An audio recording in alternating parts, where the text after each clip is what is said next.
let's go ahead and get started.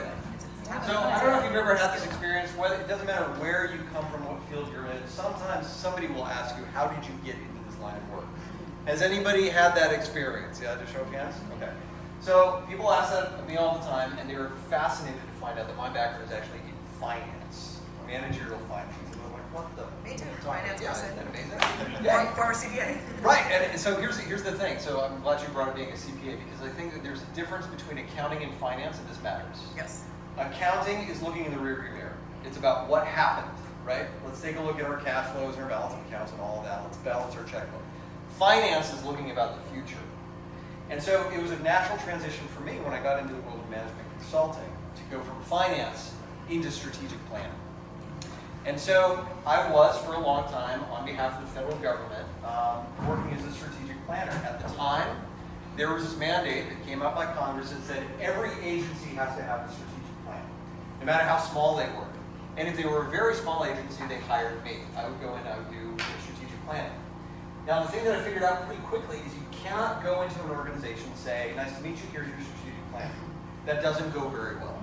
You have to facilitate. You have to draw out the ideas from other people. You have to bring in their sides of the beach ball. And so I was looking for methods to help me with that, and I found the Groves strategic visioning cards, and that's what led me into graphic facilitation. Okay? In fact, it was that whole practice that led me into facilitation in the first place. If it wasn't for strategic planning and these cards, I would not be doing this work. So what I'm going to do is I'm going to walk you through, at a high level, the Groves methods for doing strategic planning, and then if we've got time, and I'm sure we will, we'll also walk through the personal compass and the career compass, which are their other templates, which are used primarily for coaching. Okay? I'm going to use as a background these cards. So these are the Groves strategic visioning cards, also known as the APK, the Agenda Planning Kit. And the way that you use this with clients, and I will just deal them out like cards. Say, okay, we're going to do this, and then we're going to do this, and then we're going to do this. And at the end of it, we will have our agenda built up. Okay? Now, the entire model is based on this framework right here. So it looks like an infinity loop, and it looks like that for a reason. So here's how this is going to work.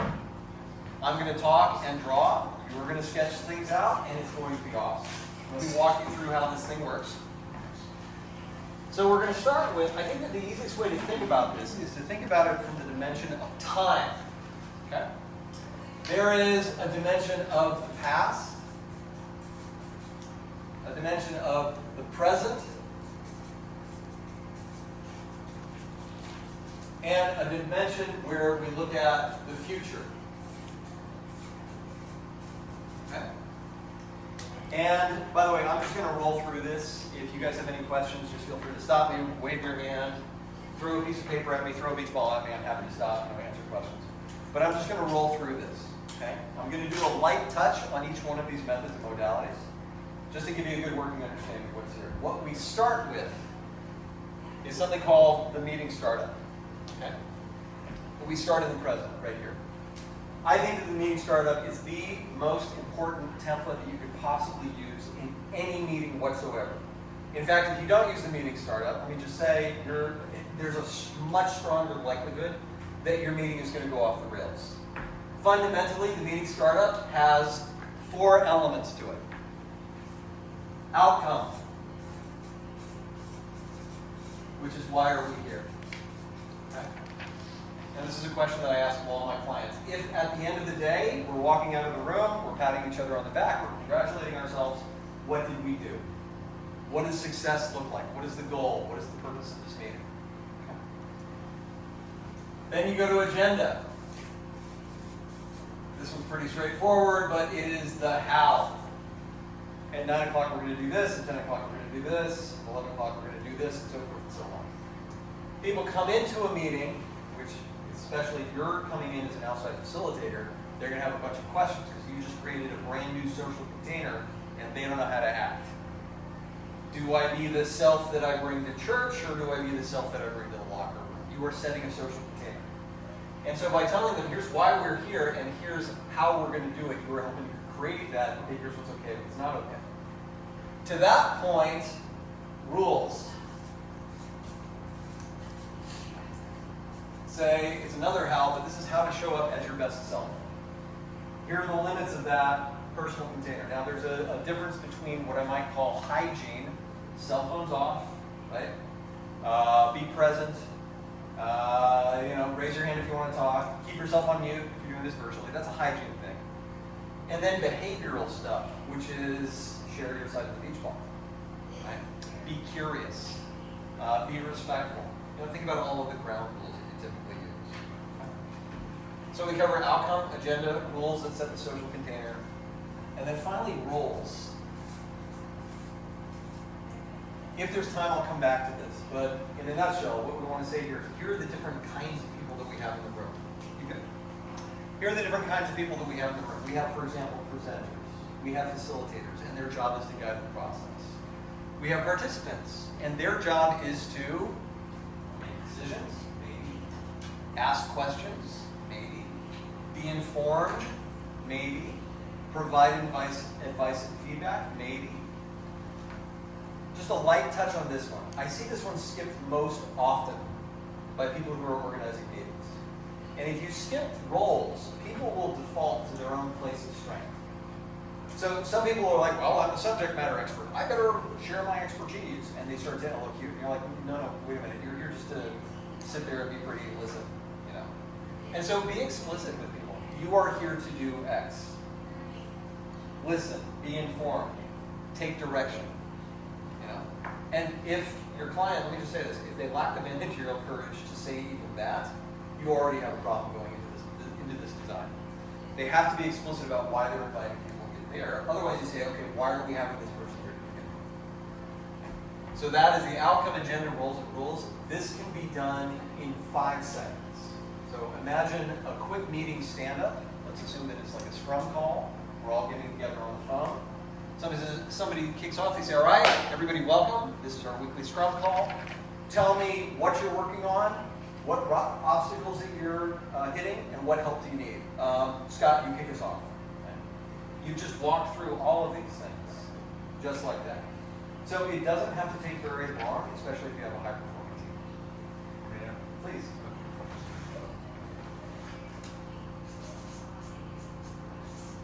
Ooh, oh, perfect. You want to do my graphic work? No. All right. Amazing. So that is the meeting startup. I'm going to spend the most time on that one because I think it's the most important and it's the most universal. This one works in any meeting you're in, not just strategic planning stuff. What questions do you have about the meeting startup before we move on? Go for it. The definition of Ampersand agenda, is this happening in its analysis beforehand, or is this something you're grouping? That's decided beforehand. Yeah, 99 times out of 100, that's decided beforehand. If you're doing something like an unconference or an open space, that might happen in the room. But even with those modalities, you have a reason why you're there. With the card stack, do they have a card even for that, or is this where their whole thing is? I'm sorry, say that again. With like the group cards that you have, do they also have a card for the conversation beforehand, or is this where there's heads? No, they don't. But what I would say is whatever you typically use for your own discovery process, your own design process, that fits into your group. Beautiful. Okay. And I should take a step back and talk about like where you can get these things as cards. You can get them as tabletop templates. You can get them as large tabletop templates. You can get them as half walls from the grove. You can also get them as full walls. Okay. Can I add to that too? There is material in the leader guide and elsewhere about how to engage leadership in those conversations, and that's what I would call that pre-work or before the session. So there's some material on that. And then that leader, when you get in the room, I would have them talk about the whys. Totally. Because if it comes from you, it's like, what's this guy telling us about our purpose? Yep. But when the leader stands up and says, here's Brian's going to facilitate our session, here's why this meeting is important today, it really lands with them. Absolutely. So leader welcome is usually the number one thing that happens. And as soon as you ring the bells and bam, leader welcome. I have the leader brief this chart to walk through this. And then by the time they get to roles and they say, okay, we've got presenters, we've got participants, and we have facilitators, at that point they hand it over to me, and then they're off to the races. But it's the leader who's saying, here's why we're here, here's what we're doing, here's how you can show up as your best self. So they're hearing it from him and not or her and not from me. Make sense? Yes, ma'am. Maybe jumping ahead to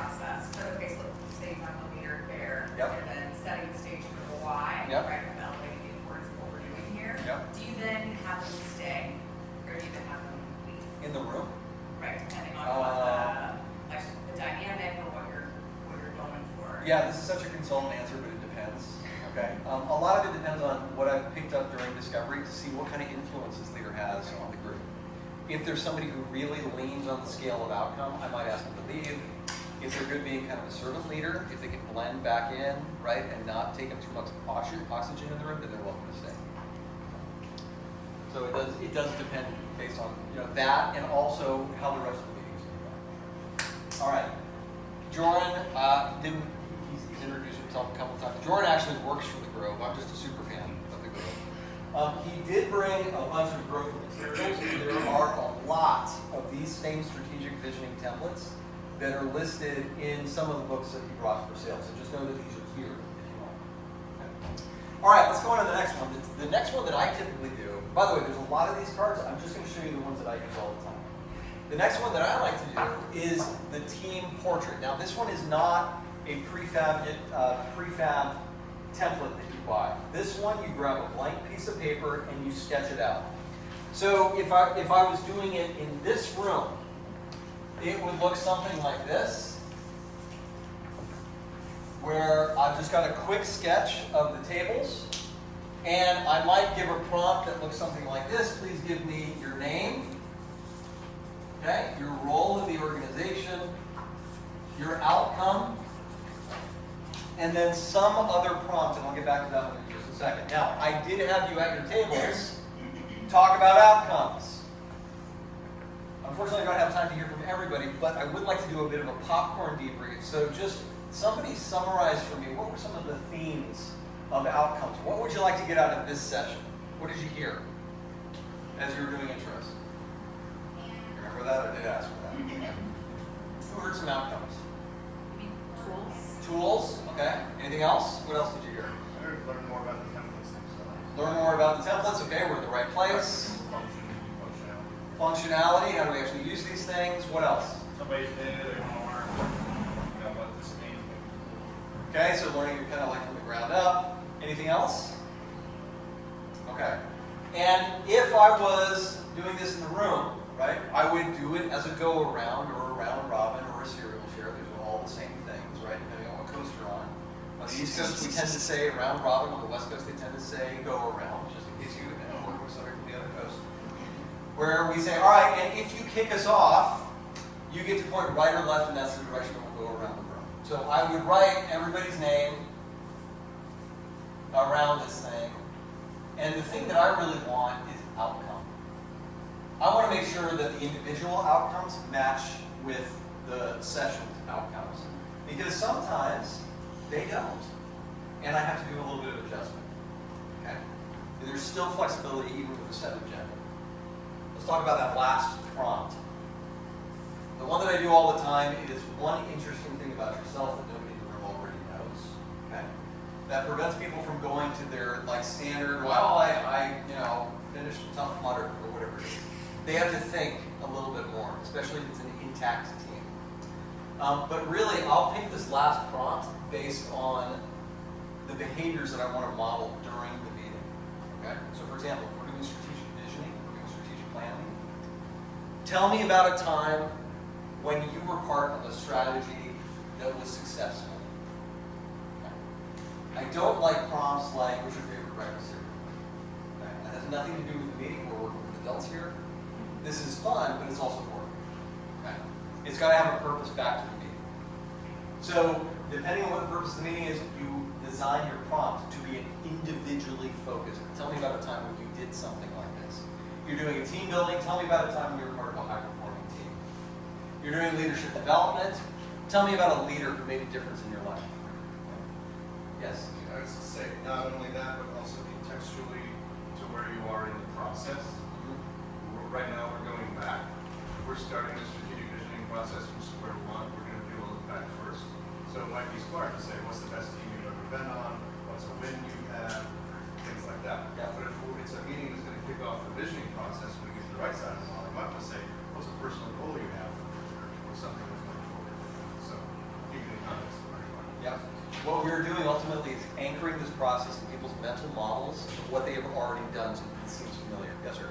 Would you do sort of like you did with the group here, that table, then popcorn sharing, that's really like the best way to go about it. I would do a go around to make sure that I heard from everybody. This is kind of a large group, Yeah. okay? If I was doing it with a group that was about this size, I might give everybody a flip chart and say, pick one person, I model how to do it, and say, have every table come up with your own team portrait.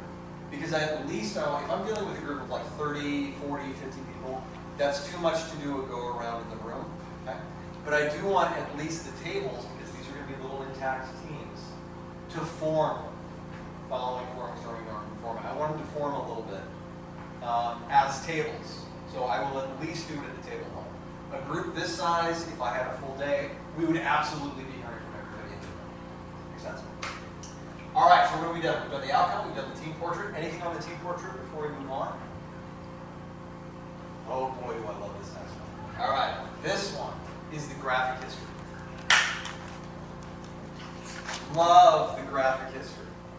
Why do I love the graphic history? This one anchors in the past, and so what that means is everybody in the room has got some sort of context around this. Even your strongest sensors, if you follow the Myers-Briggs, your SJs, the people that like, you know, if they just get like locked up in projects like, hey, you know, I really need to have some sort of precedence for doing what I'm doing, they love the graphic history. This is something that works for everybody. And the reason that I like it is because I can think of no other tool out there that will tap you into the culture of an organization as well as the graphic history. I can't tell you how many times I have gone into groups only to do a graphic history. There are certain agencies, if you walk around them, there's one in particular that I'm thinking of. If you start in the visitor center and you walk into the main building, you will see a graphic history that tells the story of their organization from when they started to when they ended. So here's what a graphic history is. Typically what you do is that you pick a point in time. Let's say that we are, let's see, where are we today? This is 2025. I like to pick a time horizon that is equal to what we are going to be visioning into the future. In other words, if we're going to be looking at 2035 with our vision, we're going to go back 10 years and look at 2015. So whatever the goal is for our future vision, which is what we're ultimately pushing for, we're going to go back and we're going to look at that same amount of time. Okay? Now the prompts that you give people are goals and results. Okay? You can take a picture of this, you don't have to write it all down.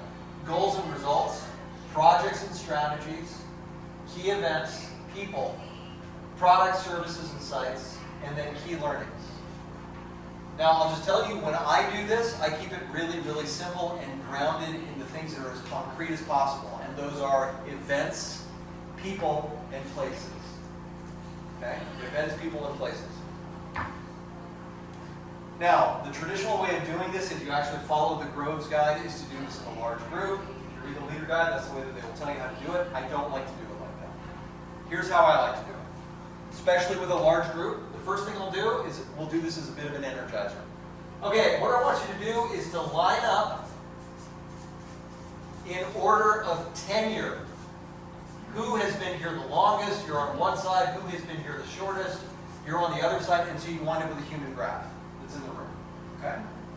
And that's fun for them. They get to pick out, all right, well, I was here I was here in July, and you were here in June, and so like which one of us goes where? So that's just kind of a fun activity in its own right. Okay? Then based on the number of people that I've got in the room, I'm going to have them number off. We number off like this. 1, 2, 3, 1, 2, 3, 1, 2, 3, 1, 2, 3, and so forth. Okay?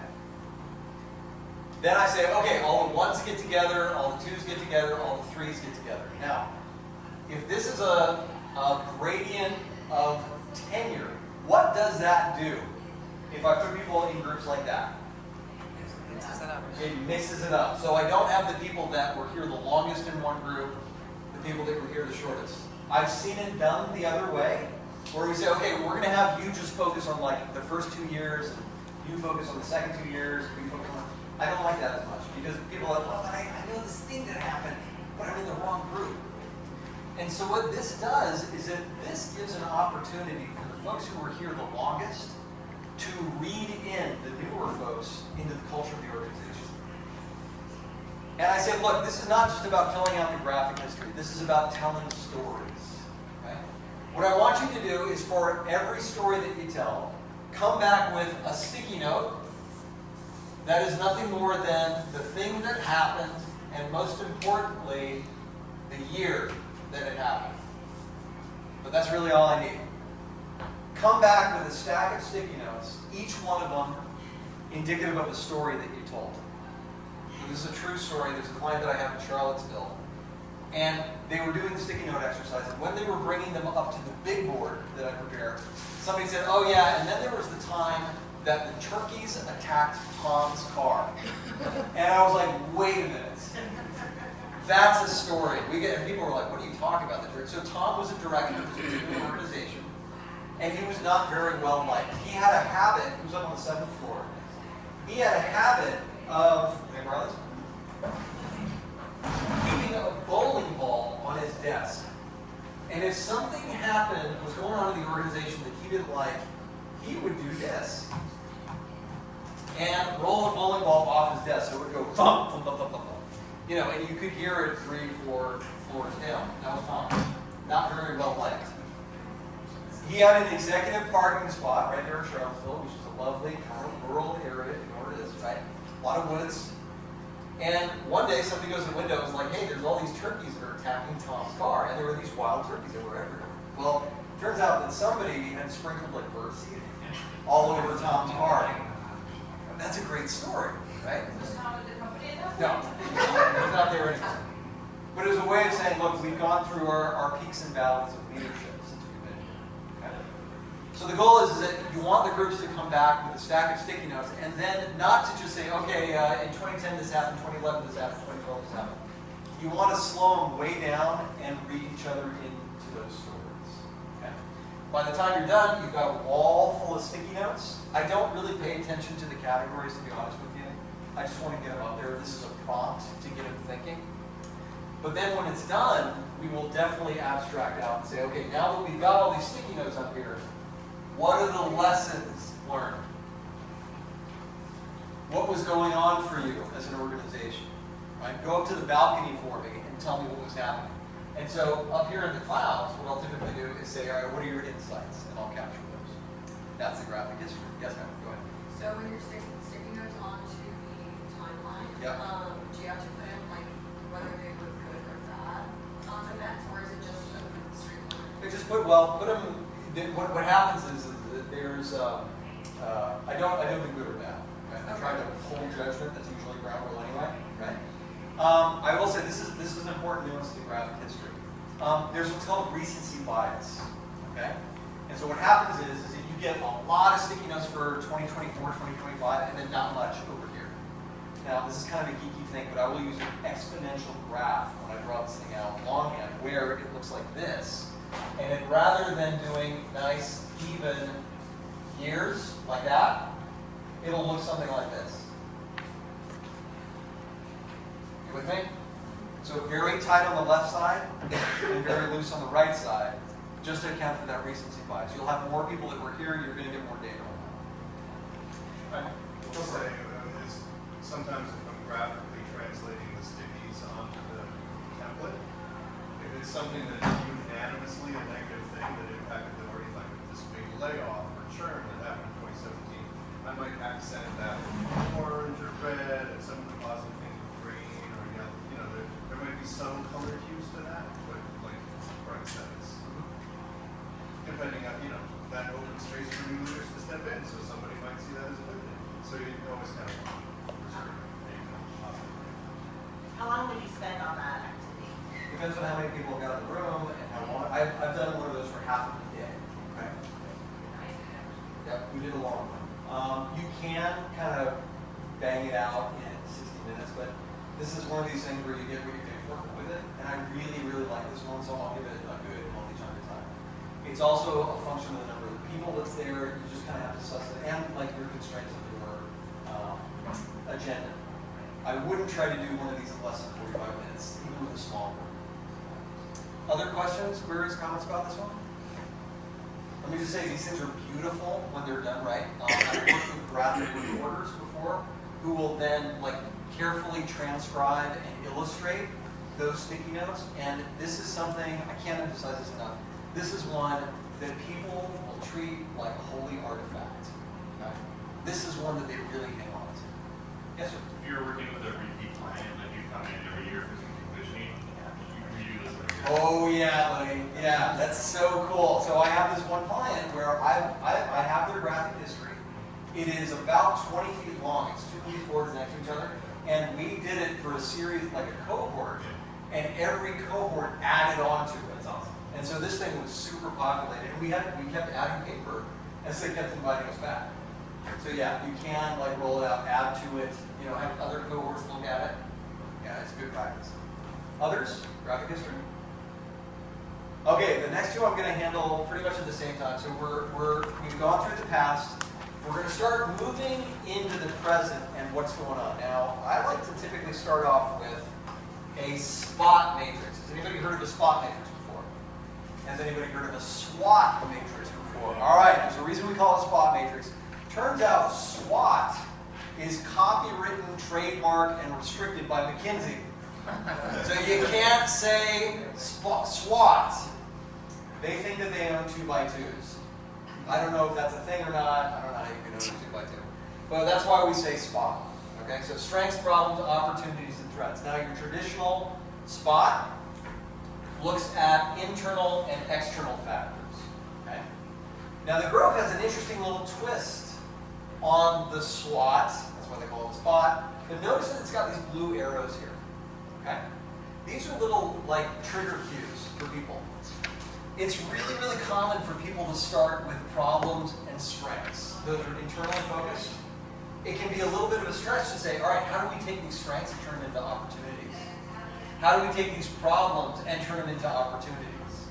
How do we take these threats, which are out there on the horizon and outside of our control, and instead turn them into internal problems that we can actually do something about? So I really, really like these kind of blue arrows for that. Now, let me take this and talk about kind of a global principle to using templates in general, okay? So my favorite way of using templates is to do it in small groups. For example, if I've got, I don't know, 40, 50 people in the room, we'll set them up on tables, okay? So you have people working at tables. And then every table would have its own tabletop version of one of these templates. Okay? They fill it out as a small group. Okay? And really, the tabletop templates are raw material. They're rough ideas. It's brainstorming space. This doesn't have to be polished. And sometimes, you give somebody a really nicely printed template, like they don't want to touch it, like they want to put stickies on it. I'll take one and I'll just ball it up and throw it away. They're like, what did you do? I'm like, I just want to show you these things are not precious, right? Mark them up, get used to them. And so they'll fill out strengths, problems, opportunities, and threats. And then what I'll say is, okay, I want you to take your top 3 in each category. Take your top 3 in each category, and it's those 3 that will populate the big chart, the big wall chart that's in the room. And as those sticky notes are coming up, and I like to use the big ones for those, like this, not the little ones. As those are coming up, we're doing some nice affinity clustering. Okay, so what's similar here? What are the identical twins? What are the same theme? And then once we've got that, I'll label those up here, and we'll plant a flag for their success. For the top 3, when you say your top 3, do you mean of the entire board? Per category. Per category. Yeah, I don't know if you've had this experience, if you've ever been working with a group and you give them a task and they're supposed to come up with a list of things on a flip chart. And it's like, okay, we've got 20 tables. Table 1, what's on your flip chart? What happens next? Right? It's like there's no faster way to suck energy out of the room, other than saying, okay, we're going to read through our flip chart in, at high speed. It just sucks the energy out of the room. So I would say pick the top 3 and then pull them up to that chart, plant a flag, and their success. I'm just saying that voting can happen here. Yeah. To arrive at the top 3 per, and then they present it out. You can do your domino, either affinity or domino. Everybody know what I mean when I say domino? Go for it. Like, what's this table's top spot opportunity. Identify new revenue by 2027. Okay, let's put that up there. Does everybody else's table have that? Yeah, we have that. Okay, so we're not going to put that up, right? Do anything related to that? Well, we said we might open up another sales stream. Okay, so we'll put that in, right? So the domino is you're avoiding redundancy, but we're saying the same thing from every table. Okay. Questions, queries, comments, highlights, insights about the spots before I move on? Let me give you one little variation to this one. Traditionally, a spot is done looking at internal factors and external factors. Now, if I do the next template, I switch this up. And instead of doing internal and external, I'll do current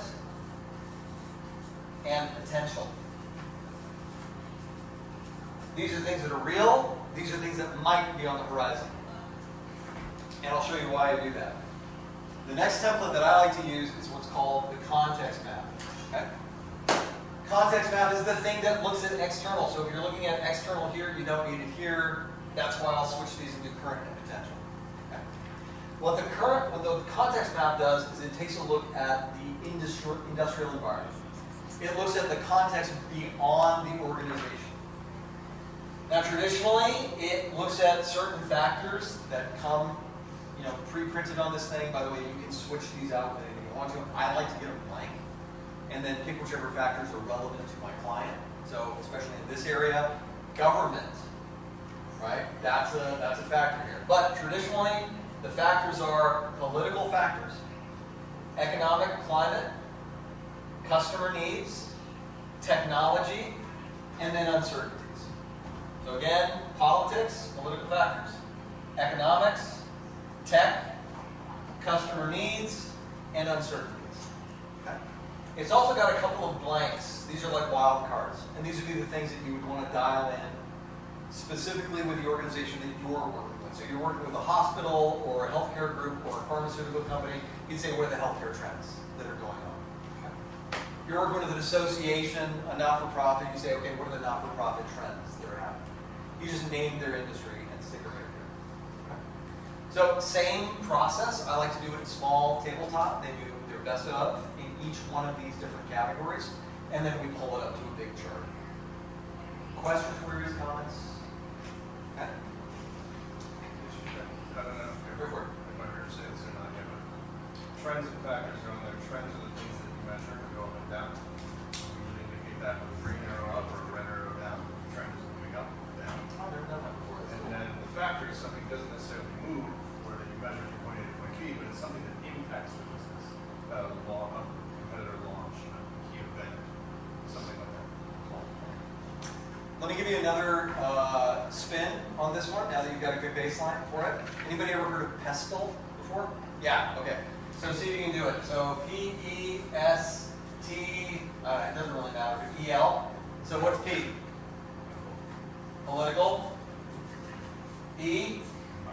Environmental. S? Societal. Yep, societal or social if you like. T? We already got it, yep. The other E? We've got environmental. Economic. Yep, economic. And then the last L? Lizard brain. No, that one. Legal. Or legislative. Yeah. What's going on in the legislative. So that's another one, and you can draw from these, like if you want to switch these up, if for some reason you don't want to do one of these things, you can always change these. Again, you can get these as blanks. Okay. That is about as far as I go with the present. Okay, so we've done the past, we've done the present, now it's time to start inching our way to the future. By the way, how are you guys doing? Do you need to take a break? You doing good? Keep rolling? Is this valuable to you? It's just a little housekeeping, yeah.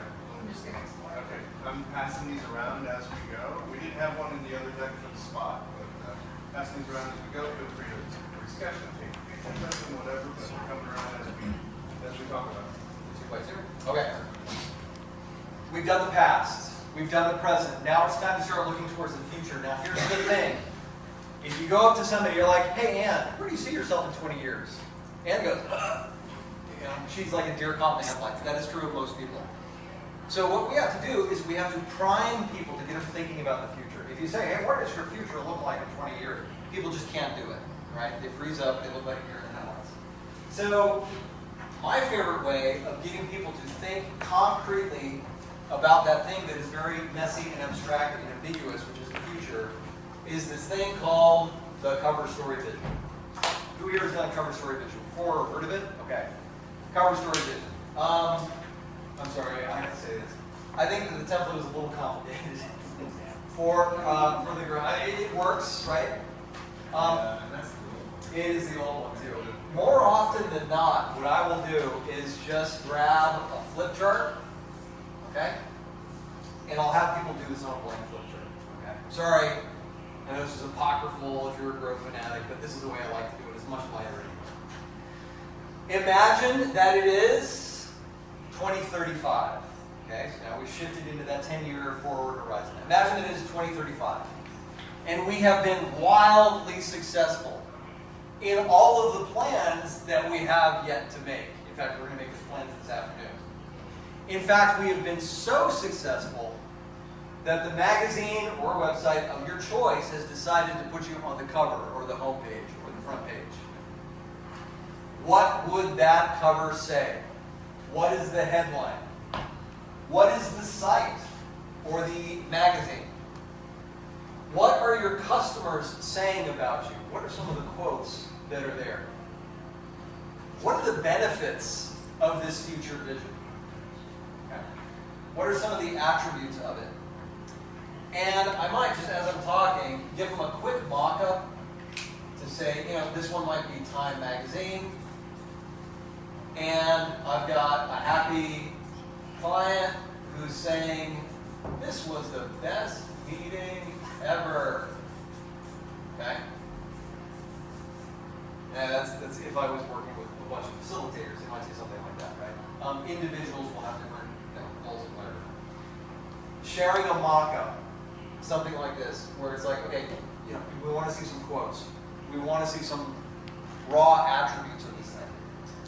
We want to see some images. This is a good time to pass out a bit of visual vocabulary or point people to the Noun Project. Oh, there's a resource for you. If you've never seen that one before, check out nounproject.org. Somebody keep me honest on that one.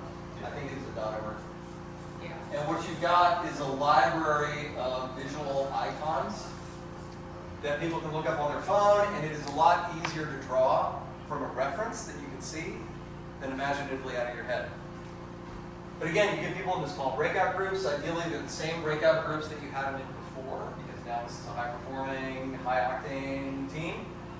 With the context of the spot and the context map, now they're ready to start thinking about the future.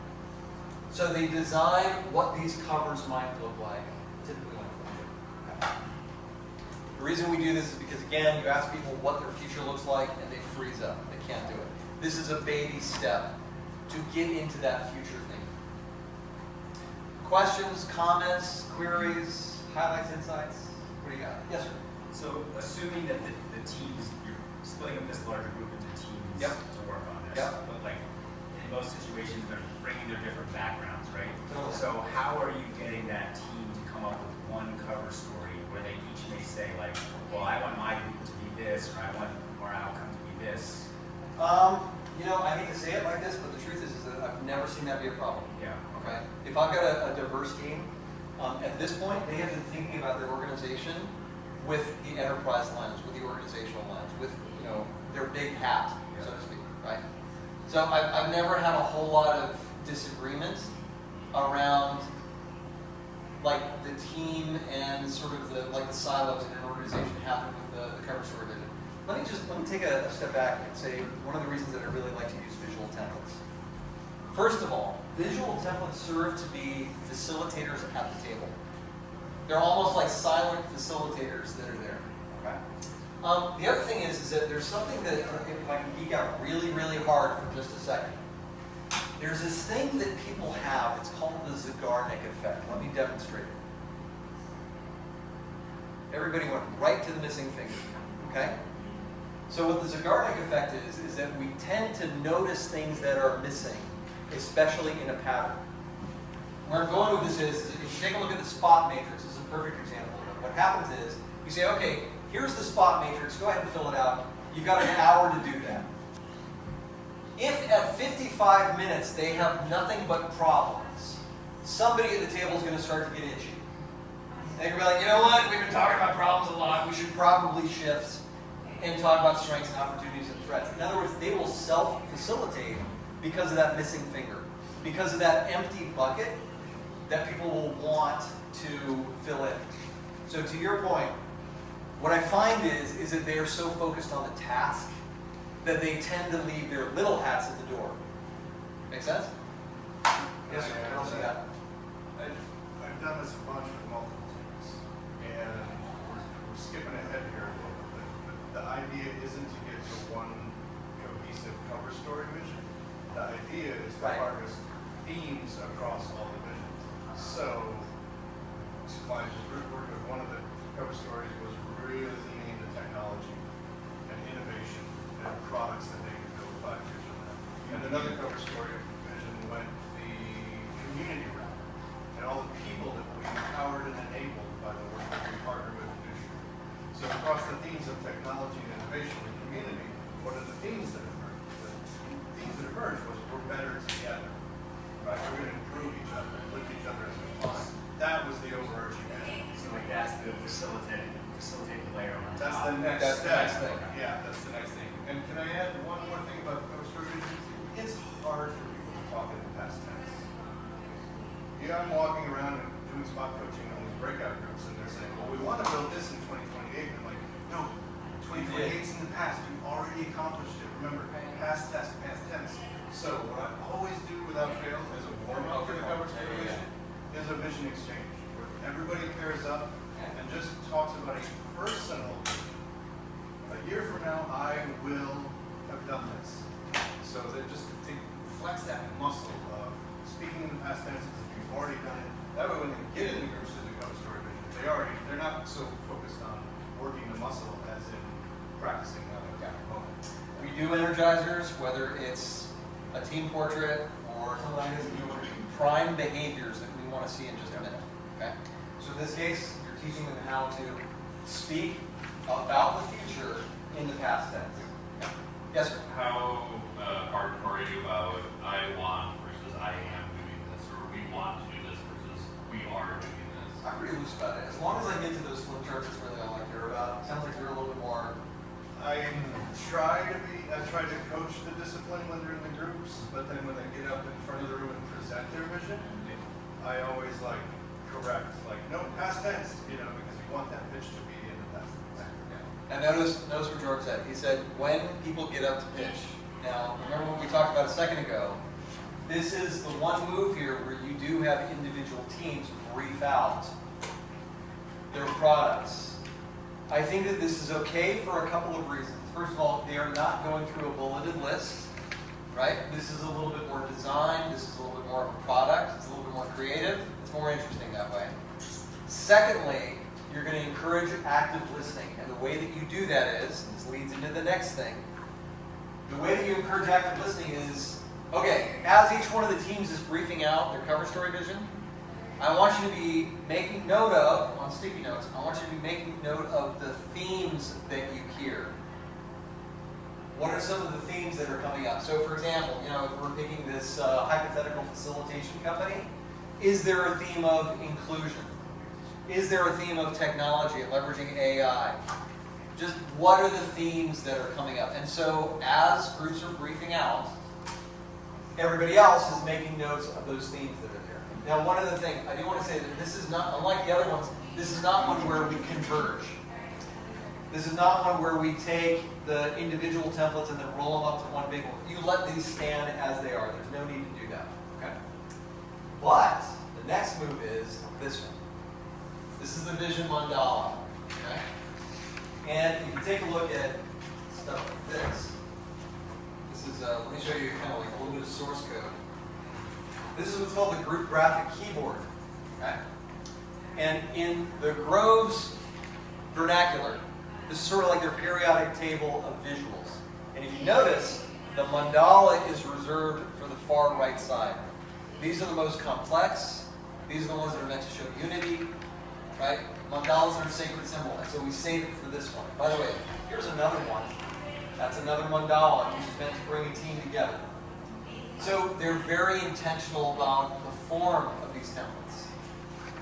So the way that you use this one is that now that people have been writing down these vision themes on sticky notes, you use a vision mandala to capture and consolidate those themes. The way that I like to do it is to just bring them up onto one big board. We don't use it, sometimes I'll do it in a small group, but more often there's one big board, and I have them come up and do some clustering around the inside, around the outside. So this is where all those raw themes go.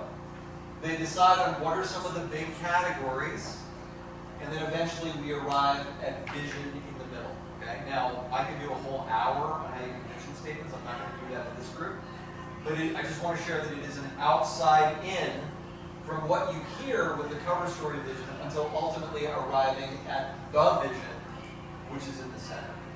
Okay. I'm not going to go down the path of how you do group writing with 40 people. It's kind of a go rope anyway. Yes, ma'am? Could you do the three, like the outside piece again? Yeah. So you start by bringing those themes that people were writing down for themselves as individuals. You have them populate the outside, and that's just like raw, movable space for brainstorming. And at this point, they have seen affinity clustering twice, and so I like to get out of the way. I'm like, you guys do this yourself. Identify what are the, how many we got here, 8 or less major themes of your vision. And they kind of neck down, neck down, and neck down. Okay. So this is an outside in until we finally arrive at the one day. Let me just tell you one story. Okay. I was working for the Office of Women's Health for the U.S. Department of Health and Human Services. Okay? So these folks are singularly responsible for civil rights, making sure that women have equal access. Okay? And we were doing this specific modality. Now, it seems to be part and parcel of federal government to come up with a vision statement that's a mile long and it's just a bunch of written at the 20th grade level that nobody really understands. Okay? But in doing it this way, they were able to do sort of the best of breed and get down to a vision that was just, for their work, 2 words, and 2 words only. They decided on more birthdays. That's the whole vision for the Office of Women's Health for the U.S. Department of Health and Human Services. Or it was when I was there. Probably changed. But I mean, think about that vision for a second, right? What does that do for you? Huh? More birthdays. More birthdays. Like, what does that evoke for you when you hear that? What comes up? Warm. Yeah, it's warm. Feels like inviting not only for women, but also for more babies or generations. Totally. So there's a generational thing there. There's a celebration that's there. If we are doing our job right, we'll see more birthdays. I thought that was lovely. I share that all the time. I have yet to work with a group that comes up with a vision that, for me anyway, was as good. But I think that was a good one. All right. Any thoughts about this? Questions, comments, queries, posers, highlights, insights? All right. Let's keep going. This is where stuff gets real. Okay? We're not going to do the portfolio. I was going to do the portfolio. Let's do it right here. All right. Now, we're back to our process of tabletop templates. Okay? We've agreed on our vision. That's what we're after. We're going to plant a flag. That's the top of the hill. That's what we're going for. So the next thing that we're going to do is figure out how to get there, and that is the 5 bold steps. Another word for these steps is strategic initiatives, or you could call them pillars, or you could call them, goals, anything you want to. Anytime I've ever done a strategic plan, I have not told the organization that I was working with what the dichotomy was, what the vernacular was, or the hierarchy of their strategic plan, because they've already got one. But traditionally, there's vision, there's mission, there's goals, and then there's initiatives underneath that. And you can switch out those words, right? The point is what you've got to figure out is how do they think about that Russian nesting doll of their vision and strategies, okay? So I cue this one up with the group, I pass it out to the groups, and they get to work on it. Here's how it's arranged. You would copy and paste this vision and stick it right there on the horizon. See that? Same thing, copy and paste.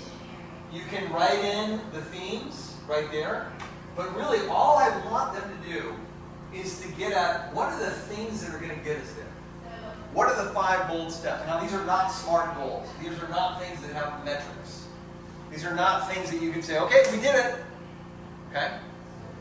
And the example that I like to use is, let's say that our vision was to have a fun vacation in New York City. Okay? That's our vision. We want to have a fun vacation in New York City. The themes would be, well, let's see, we want to do something cultural. We want to do something culinary. We want to eat well. We want to do something historical, and maybe we want to get some shopping. Okay? The bold steps underneath it would be like, okay, we want to, we want to, actually, I'm going a little bit too into the weeds. But if it was something that was cultural, it might be, we want to go see the Met, or we want to go to Rome. That might be a bold step. Now, listen, that is measurable, but just hang with me on this for a second, okay? If we were doing something culinary, it might be, we want to have a Coke and a slice. I don't know. If we wanted to do something historic, it'd be like, we want to go see the Statue of Liberty. We want to do something like touristy. These don't have to be sequential, but they do have to be, here's like, kind of big categories of things that we want to do. And they should be at the strategic initiative level, okay? There is other stuff on here, supports, challenges, and values. I gotta be honest with you, I never use those, okay? I think that they get in the way. At this point, they're ready to get into what do we actually do, okay? Jordan, do you have any nuances on this one? Yeah, I mean, this is a real doorway into using whatever actual tracking tool or goal setting tool that the team is used to. So, for instance, if they're using OKRs, here's where you get your top 3 to 5 goals for the quarter or for the year, right? Your business-wide objectives or your team objectives. Now, if that is the case, then you would want those to sound like objectives. You would want those to be either aspirational or learning or committed, right? Binary. Sure, we did or we didn't. But so you would be flexible and adapt that language to the team that you're working with. Cool. Questions about that? Really, I just want them to get it like, and by the way, this is that same diversion-conversion process where we're moving the stickies around on this, and we're agreeing what are our bold steps as an organization. Good? Okay. From here, what I like to do, and this is where I diverge from the process as I'm going to actually merge these. Oh, okay. So I like to take each one of these bold steps and to give each of them its own graphic game plan. Okay? Right after the graphic history, the graphic game plan is my favorite template that's out there. Reason for it is this is a project plan in a box. It's a project plan on a single sheet of paper. Okay? You take each one of these initiatives, these bold steps, and you plug it right there into the center of that target. Okay? Then what I like to do is I say, okay, we're going to vote with your feet. We've used that in here before. Follow your energy. And if you care about, the going to the Statue of Liberty strategic initiative, go and work on that one. If you care about going to the Met, go and work on that one. And so we'll put these out on tables or big it up on the wall. And they start by defining, okay, well, let's define a little bit of what that end state looks like, right? We want to do the Statue of Liberty when it's a nice day. We want to do it in the morning when we're fresh, so that we don't get in the way of going to see a show on Broadway, right? So they start defining what this goal is in the outer ring of this target. And remember, they're doing this tabletop or like smaller, maybe it's a 2x3. Okay? Yeah, I know, but what do we get? 11:30. Oh, perfect, yeah. I got 30 minutes with these folks. And then from left to right, I like the team to do all of these things together. So let me tell you what's in there. At the far left, you've got resources. Now, just for the sake of good storytelling, let's say that my target is I want to build a tool shed. Okay? I want to build a tool shed. That's my target. That's my goal. That's my initiative. I want to build a tool shed. What are the attributes of this thing? What are the primary objectives and other objectives? Well, I want to be able to clear out my garage. I want it to match the character of my house. I want to give myself a little bit more storage space. I want to be able to park in my garage. I really want my wife to be able to park in the garage so she stops getting after me about my lawnmower. That's my real goal. Okay?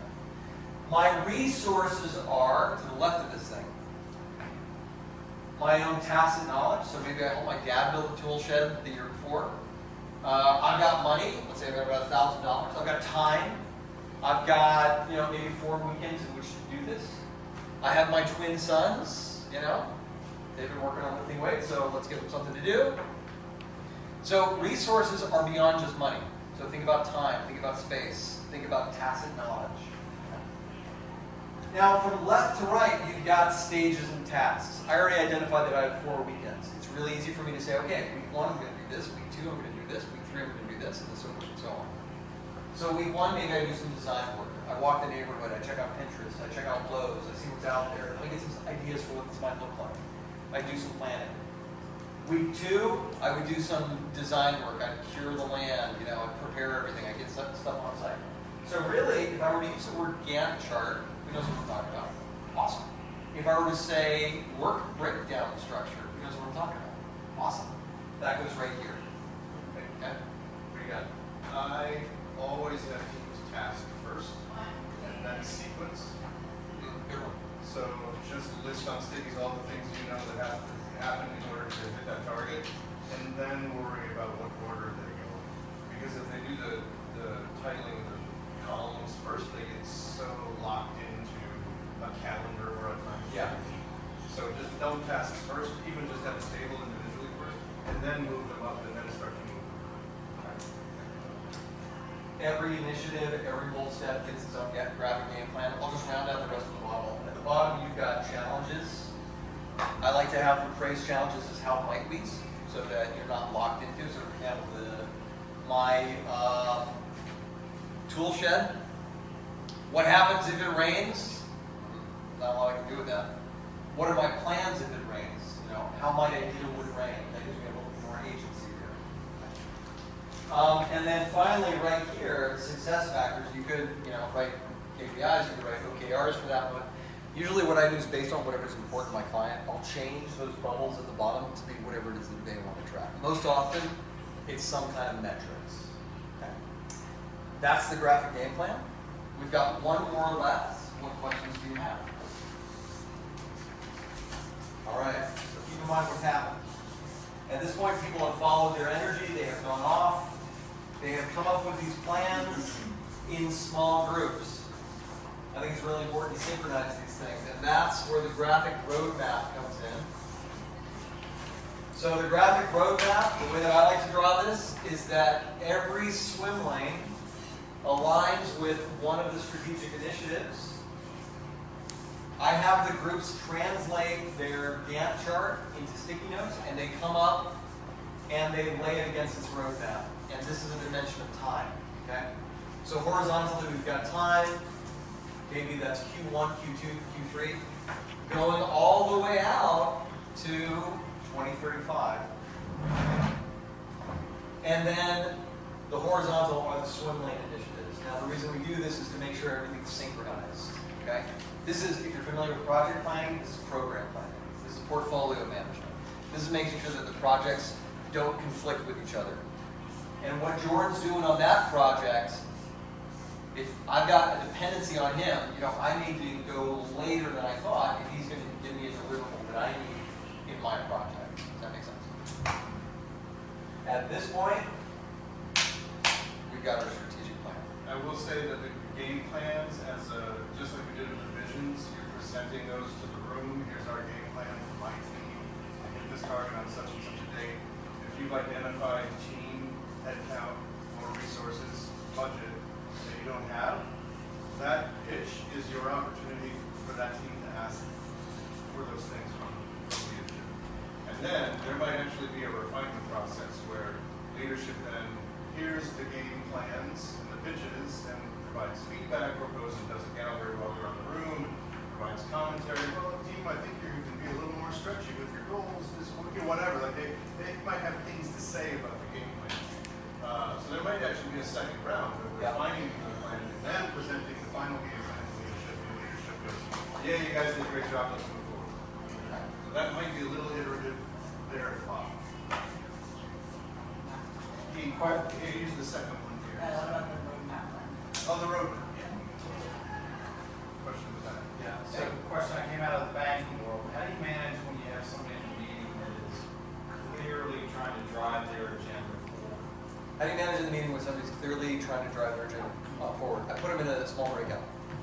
Because what happens is, if they're in a breakout, right, they may kind of overtake that one, and I'm kind of particular about who I put them with in that case. But this process, based on the way that this goes, there's no space for one loud voice. Okay?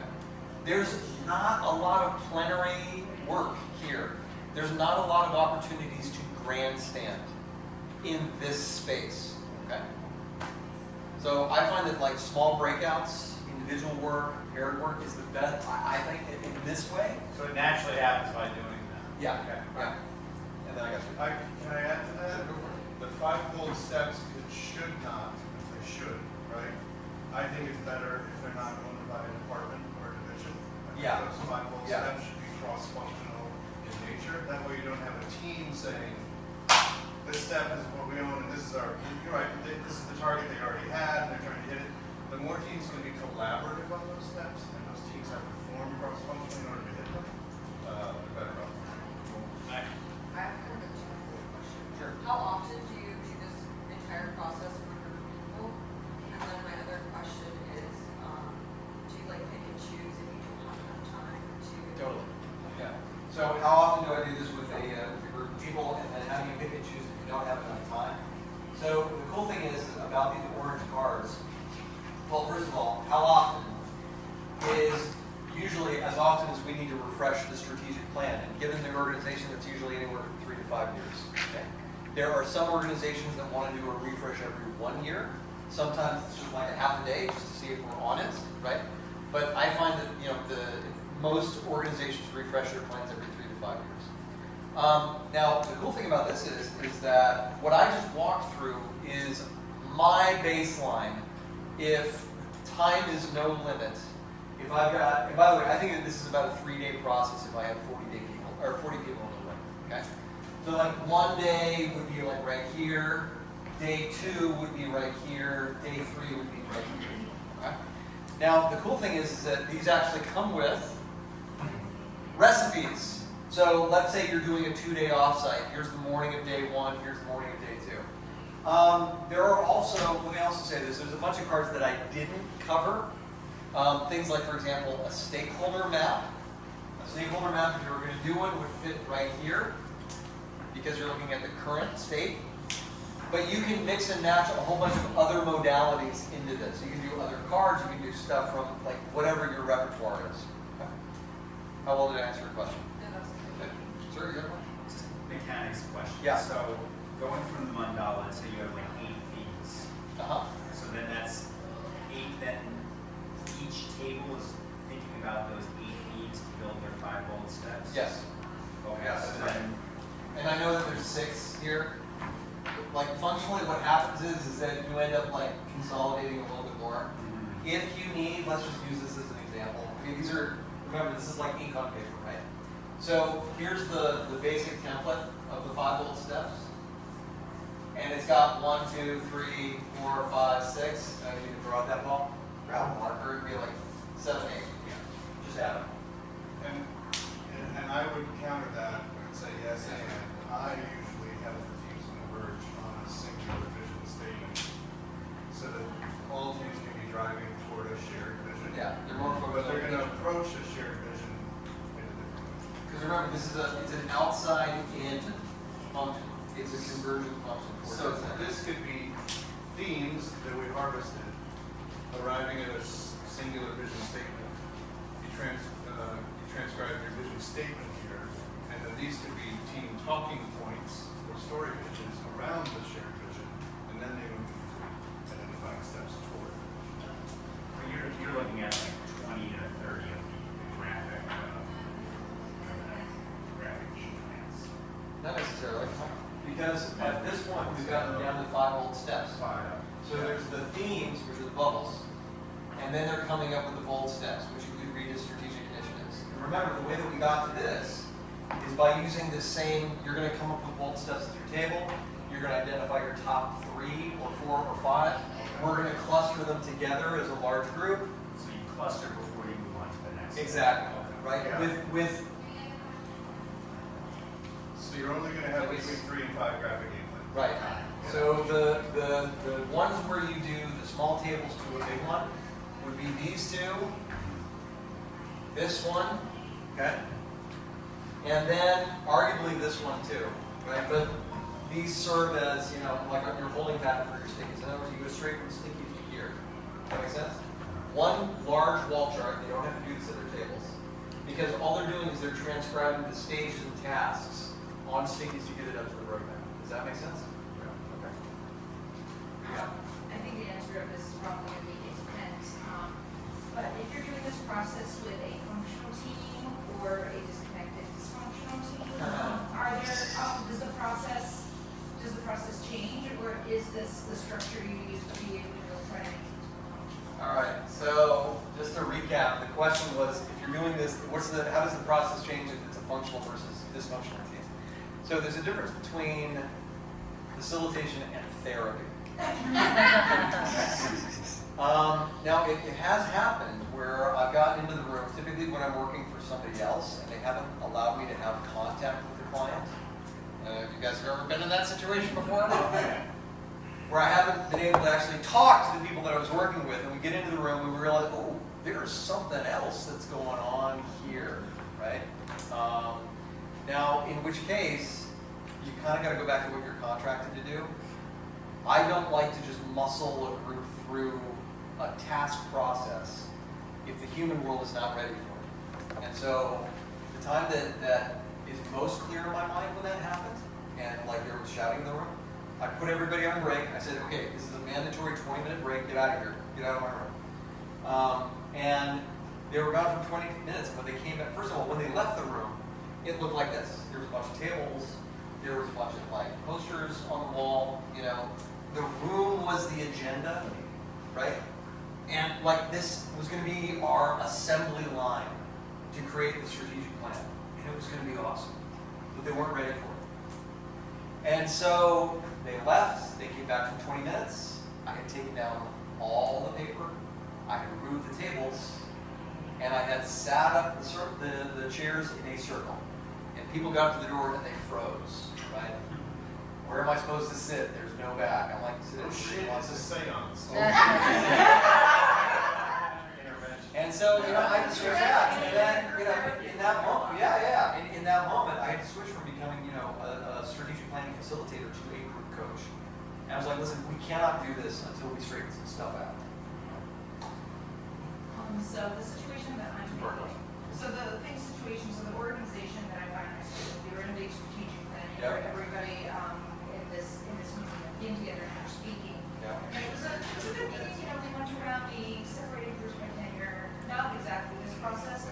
But at the end, after we got like, oh, these are the things that matter, it just went up to the director and such, and they made all the decisions. So all the team, you know, all the satisfaction went straight into the mission statement, and that was all we ever saw of it. Okay, so let's talk about it. And I got you. I'll get back to you.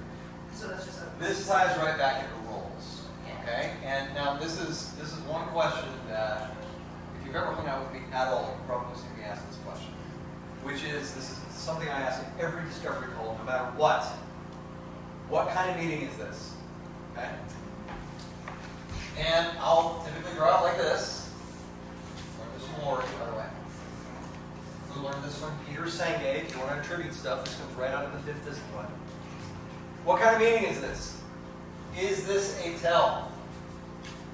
The purpose of the tell, of course, is to inform or to direct. Okay?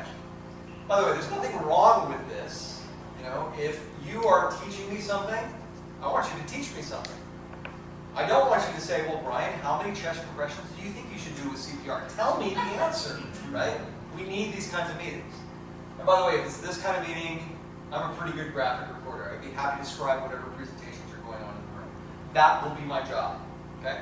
I'll give you a little bit of coaching on how to show up as your best self, but this is a presentation, and there's nothing wrong with that. We need these kind of meetings. There's also a sell, and the purpose of a sell is to motivate or to persuade. Here's what I want to do. Here's my vision. I've already come up with it. Here's my vision.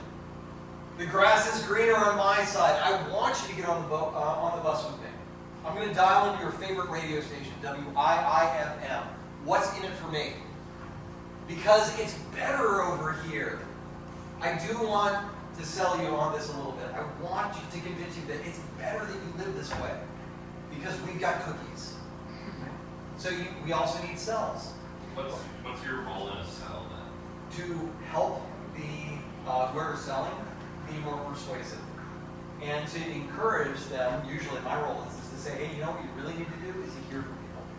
Not just blast the sales message at them, but to be in dialogue and be consultative with them, right? To hear from them what they need and what their objections are. Okay. So you've got to tell, you've got to sell, you've got a consult. And the purpose of a consult is to provide advice and feedback. Now again, we're in DC right now. Government is our big client. Right after that, people who work for government are big clients around here. Most of those organizations are arranged in hierarchies. Okay? So in my experience, most meetings that happen in our neck of the woods are consults. Okay? Leader comes in, they say, okay, this is what I want to do. Tell me what are the gaps. What am I missing? Right? How is this going to affect you? I'm at the 10,000 foot level. You're at the 3,000 or the 1,000 foot level. What don't I know? But ultimately, I'm going to be the one that decides what we do. Give me your advice and feedback, but ultimately I decide. And frankly, when a leader says that, I'm ecstatic. Because they're being open and authentic about the decision-making process. Sorry, quick soapbox, just because I happen to be in front of you all. I think the most important thing that teams do is to make decisions. Few of them are explicit about how they do it. And if a leader is explicit about how this decision is going to be made, boom, that's going to be leadership in my book. And by the way, the nice thing about a consult is that all you got to do is diverge. All you got to do is brainstorm. You can call this a listening session. You can call this a town hall. You can call this a focus group. But you don't actually need to make a decision. Sam Cantor called this a grown zone for a reason. Going from divergence to convergence can be really hard. You don't have to do that here. All you got to do is bring in a bunch of good ideas. If you brainstorm and stop, you're done. Okay? The last one, of course, is a co-create. And the metaphor of a co-create is, as equals, we all have a seat at the table. As equals, we are responsible for coming up with the ideas and making decisions about those ideas. We have to finish the other side of that diamond here. We've got to diverge, and then we've got to converge, and we've got to decide. What kind of process is this? It is definitely a co-creative process. Okay? So back to your question. This is a long way to answer it. What happens if you take a group through this whole process, you come up with the answer, you come up with a strategy, and the leader says, yeah, but what happens in that moment? To trust in the room. Motivation dies. What else? You're like, why did you just waste our time? But then you can go back to where you were in the beginning and go, hey, we all agreed in the beginning, this is what the goal was. This is what we're going to get through. Now we're there. I would be your facilitator in that case. You know. So listen, when I ask this question to my clients, let me just say, when I set it up just like this, and I say, what kind of meeting is this? But before you answer, there's a trap in this. Because everybody wants to say, oh, Brian, I'm a co-creative kind of guy. I want to hear from my team. I say, okay, great, sir, ma'am, happy to hear that. What happens if they come up with something and they agree on the 5 strategic initiatives and you want to do something else? And they get frankly, right? They get a little nervous. I'm like, okay, that's fine. That's super. But when you tell people it's going to be a co-create and you snap it back to a tell, that is the fastest way to erode trust in your organization. So call it what it is. Call it a consult. Say, we want to get your advice, we want to get your feedback, but ultimately the leader decides. And that's a perfectly good decision-making process. Okay. Does that answer your question? It does. I was actually I think you answered, but so these 4 kinds of needs are all strategic visioning needs? Not necessarily. Not Okay. necessarily. Okay, sorry if I diverted this. Yeah, this is really a co-creative process. Okay. Now let me tie the bow on this because I did say you could use the ORs for anything. Okay? And I mean that. Once you have the answer to this, what kind of meeting is this? You plug that in. You plug that in right here with roles. Because now you can tell your participants what their job is. We want you to be informed. We want you to walk out of here with clear direction. We want you to be persuaded. We want you to see why this is a better path. We want your advice and feedback, but not your decisions. We want your decisions and your commitment and your buy-in. Once you've got the answer to this, you know exactly how to fill out the R in the ORS chart. Okay? Thank you very much. You had a question, ma'am? Yeah, it's more just a note of comment. I have done a version of the cover story. Cover story? Yeah, headlines.